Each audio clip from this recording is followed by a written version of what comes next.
Hi, everybody. My name's Jason. I'm Caden. I'm Jaden. I'm Eli. And we are the Yahuwah and the Torah channel. And we thank you guys very, very much for hanging out with us. It is a new reading that we are attempting to accomplish. We are into the scriptures, and we just finished with the book of First SHEMU'ЄL. And we hope and pray that you guys had a great Shabbat. And Shabbat is not on Sunday. It's not on a first day. If you are trying to find our Creator in a church made by man, you're not going to find him in a church made by man. He is in the scriptures. He's all through scriptures. He's all out everywhere. And we are attempting to help those out there find him. And finding him means that you are obeying and in covenant with him. You are obeying what he wishes you to do, and you have a covenant path. The covenant path, you're only in covenant when you are doing what you are supposed to be doing. Our Creator has set out basically like a lease for rent. And he says things like, if you will obey my laws, statutes, and commands, I will be your Elohim and you will be my people. But we have a system and a thing we have to do. We have to be obedient to the ways of our Creator. And the laws of our Creator are not hard. They're not a tremendous amount. In fact, they're very easy and they're very common sense.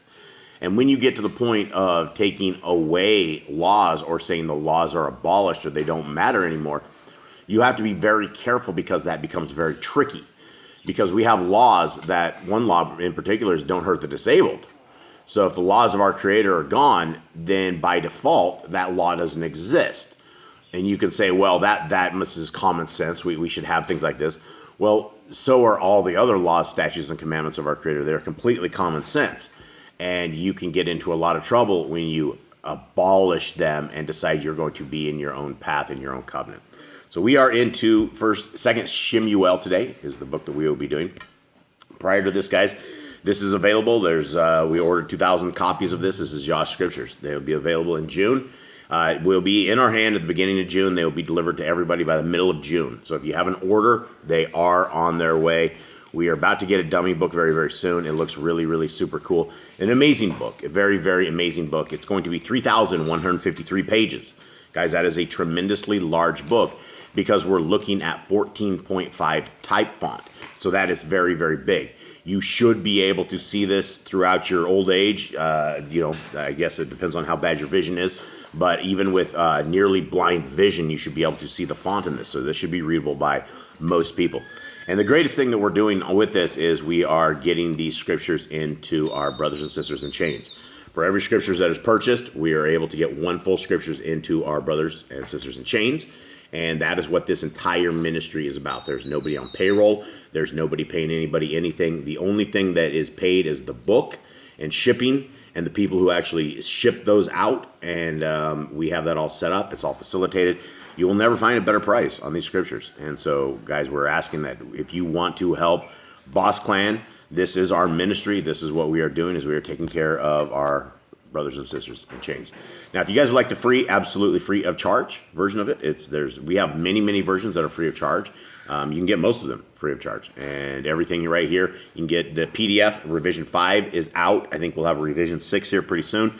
1.04, that's also outdated. We'll have 1.05, but this is for eSword. You have it for all of the devices. It's out there completely free of charge. And if you guys would like to help put these books into prisons as well, these are from Amazon. These are available right now. You can click on any one of these. The links are in the description below.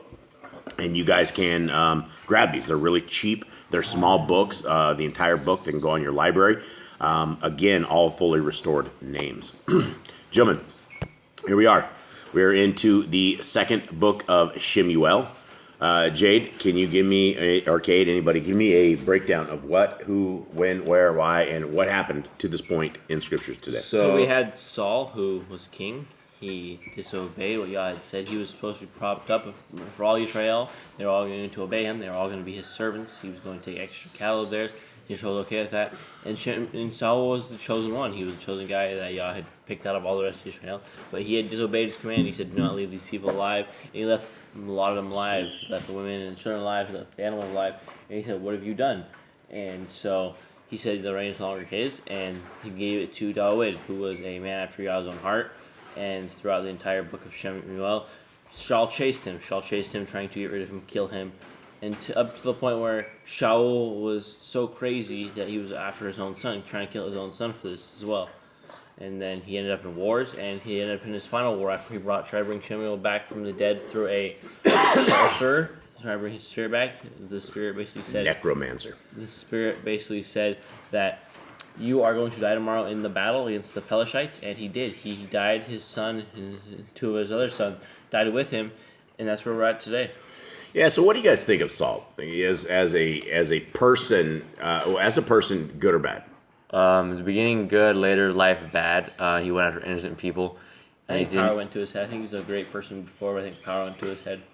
I think the book of Josephus talks about this, and I think he does a really good job, and it's mostly about the final end of Saul's life, about that moment when he was with the necromancer, that he was that he had found out that he had a death sentence, right? And, walking, this is what Josephus was talking about, is that Saul was so brave that even though he knew he was just about to die, not only he, but his kids, that he turned around and, he was a little faint, right? But she fed him, and he walked to his death, right? The next day he was dead. So this is something that I think that we, a lot of times will just say, Saul, he's a really bad guy. But David had a lot of points in a lot of this, that he did not want the chosen of Yah to be hurt by his hand, right? He was never the one to put the chosen of Yah. He would never, ever do it. And, Saul, again, like I said, he gets a very bad rap. He had a tough time. But as far as being a leader of Yisrael, he fought a tremendous amount of battles. He did a lot of battles, even to his very death, where he, you have to be a man to choose to die like this, to go into battle. From the time that the necromancer lady told him that he was going to die, he could have very well got on his horse and rode the entire opposite way. Went as far as he could. He could have got his kids out of the battle. He could have said, hey, let's do this. But he looked forward, he looked on, and he said, today is the day we're going to die. And so Saul died from that perspective. You guys ready? Yeah. 2 Shemu'el. And it came to be after the death of Shaul, when David had returned from smiting the Amalekites, that David remained 2 days in Ziklag. And it came to be on the third day, that see, a man came out of the camp from Shaul with his garments torn and dust on his head. And it came to be, when he came to David, that he fell to the ground and did obeisance. And David said to him, from where do you come? And he said to him, I've escaped from the camp of Yisrael. And David said to him, what was the matter? Please inform me. And he said, the people have fled from the battle, and also many of the people have fallen and are dead. And Shaul and Jonathan, his son, are dead too. Okay, now why does this feel like this is in the past from what we just read? Well, it sort of is. I mean, we know David has already been informed of all this. Why are we starting 2 Shemu'el? Well, I don't know. Do we know David was informed of this shit? I don't think it said that in the last one. Wasn't David? Didn't the last chapter have him? He wasn't. Not really. Oh, It basically ends with Shaul's death. Yeah. He didn't say this? No. Okay. David didn't know yet. All right. Well, maybe I don't know. Okay, 5. David probably knows there's wars, but he probably doesn't know how the wars are going. Okay. All right. Thank you, guys. 5. And David said to the young man who informed him, how do you know that Shaul and Jonathan, his son, are dead? And the young man who informed him said, by chance I was on Mount Gilboa and saw Shaul leaning on his spear. And see, the chariots and horsemen followed hard after him. And when he looked behind him, he saw me and called to me, and I answered, here I am. And he said to me, who are you? So I answered him, I'm an Amalekite. And he said to me, please stand over me and put me to death, for agony has seized me, but my life is still in me. I think I thought this was in the past because I've been reading Josephus, and it goes into such details on these particular events that it feels like I was in the past. But we will not be reading this probably in Josephus for probably A year. 4 months. Okay. So I want to note before we go on. This dude just basically lied to David because Shaul never talked about Shaul getting killed by some other guy. Talked about Shaul killing himself here, and this guy said it was a spear. It said in the last chapter he found a sword. So I'm pretty sure there's different. What was the point of this guy saying this here? He wanted to look like he was like I saved Shaul. I put him to death. I was the one who gave him honor. Most people don't realize that David is a kind of guy that David is, right? When he had the opportunity to kill Shaul several times, did he do it? No, he said, I will not raise my hand against the anointed of Yahuwah. Yeah, and so where are we going with this? This guy that put Shaul to death, and Dawood. Him about lying on this. Yeah, I keep getting harped. Let's continue on. 5 or 10. So I stood beside him and put him to death, for I knew he would not live after he had fallen. And I took the diadem that was on his head and the bracelet that was on his arm, and have brought them here to my master. And Dawood took hold of his own garments and tore them, and also all the men who were with him. And they mourned and wept and fasted till the evening for Shaul and for Jonathan his son, and for the people of Yahuwah, and for the house of Yisrael, because they had fallen by the sword. So here's the reason. Here's the hallmark card, right? Everybody got owned. It wasn't just Shaul. It was Jonathan. It was his other brothers. It was like 2 other brothers, I think, of Shaul, of Jonathan's sons of Shaul. But this is what David sees, right? This is for the people of Yah, right? This is for the people of Yah, the house of Yisrael. It's for the whole thing, right? Sometimes when you go into mourning for all sorts of things. And, that's what this was. 13. Then Dawood asked the young man who informed him, "Where are you from?" And he answered, "I am the son of a sojourner, an Amalekite." And David said to him, "How was it you were not afraid to stretch out your hand to destroy the anointed of Yahuwah?" And Dawood called one of the young men, said, "Draw near and fall on him." And he smote him so that he died. Yeah, that was the opposite of what he was expecting. He was expecting to get glory and praise. Probably be like sitting next to Dawood when he becomes king. Yeah. But instead, he died. Yeah, He did. by one of David's young cubs. Okay, 16. And Dawid said to him, "Your blood is on your own head, for your own mouth has witnessed against you, saying, I myself have put to death the anointed of Yahuwah." Then Dawid lamented with the lamentation over Shaul and over Jonathan his son. And he ordered the bow to be taught to the children of Yahudah. See, it is written in the book of Yasher. Okay, so this is one of these things right here that this is the book of Jasher is mentioned here in 2nd SHEMU'EL. Right. A lot of people don't like Jasher. A lot of people don't like Jubilees. These are the 2 books that most people, in the Torah community, they will either set a stance of it's not going to be right. I don't believe anything.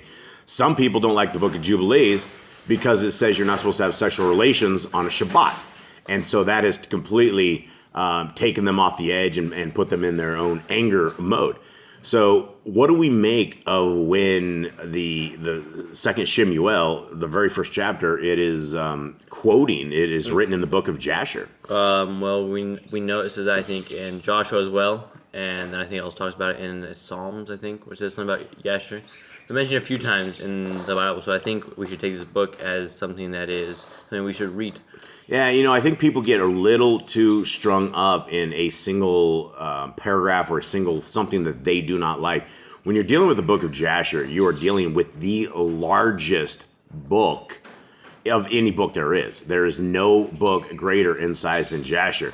And I will tell you that because we put it together. We wrote jot for jot, tittle for tittle, and Jasher was a monstrous one. But it has the kind of details that you have. If we're going to throw the baby out with the bathwater, we probably shouldn't be doing that, because all of these books, these extracurricular books, yes, some of them step on a what we have for understanding. Some of them totally go against what we know of in Torah. But there's a lot of things that we don't know, and a lot of things that do. They don't go against it. And how would you know if something is wrong? Where would your meters go off on It it? would say something wrong. It's probably something like eat the blood or something. Something Yeah. that goes against the Torah that we've learned. But Yeah. if it's just more history or something else added into the story, Or like a detail, right? He used this kind of a hammer or this kind of nail or something of the sort. There's going to be a lot of different avenues. People are going to have a tremendous amount of different perspectives on all of it. Okay, so here it is. This is written in the book of Yasher. This is called the bow. The splendor of Yisrael is slain on your high places. How the mighty have fallen. Declare it not in Gath. Proclaim it not in the streets of Ashkelon. Lest the daughters of the Pelishites rejoice. Lest the daughters of the uncircumcised exult. Mountains of Gilboa, no dew or rain be upon you, nor fields of offerings. For there the shield of the mighty lay rejected, the shield of Shaul, not anointed with oil. From the blood of the slain, from the fat of the mighty, the bow of Jonathan did not turn back, and the sword of Shaul did not return empty. Shaul and Jonathan were beloved and pleasant in their lives, and in their death they were not parted. They were swifter than eagles. They were stronger than lions. Daughters of Yisrael weep over Shaul, who wrapped you in scarlet with finery, who decked your robes with ornaments of gold. How the mighty have fallen in the midst of the battle. Jonathan was slain in your high places. I am distressed for you, my brother Jonathan. You have been very pleasant to me. Your love to me was wondrous, surpassing the love of women. How the mighty have fallen, and the weapons of battle perish. What do you guys make of this, surpassing the love of women? Really close friends. This just really bonded. They just care for him more, I guess, than his own wife would, I guess. I don't know. He cared for him more than his own wife? I don't know, man. I don't know. That's not what it said. I don't know what he's going for here. Surpassing the love of women. There is a, I guess among guys, there is a bro style stuff that this is you can fall into a very close friendship with people, but it is a very, very rare relationship where that would happen. All right, guys, so with this, the dogs are going crazy. I can't even say goodbye. Let's say goodbye. Much love to everybody. Shalom. Shalom.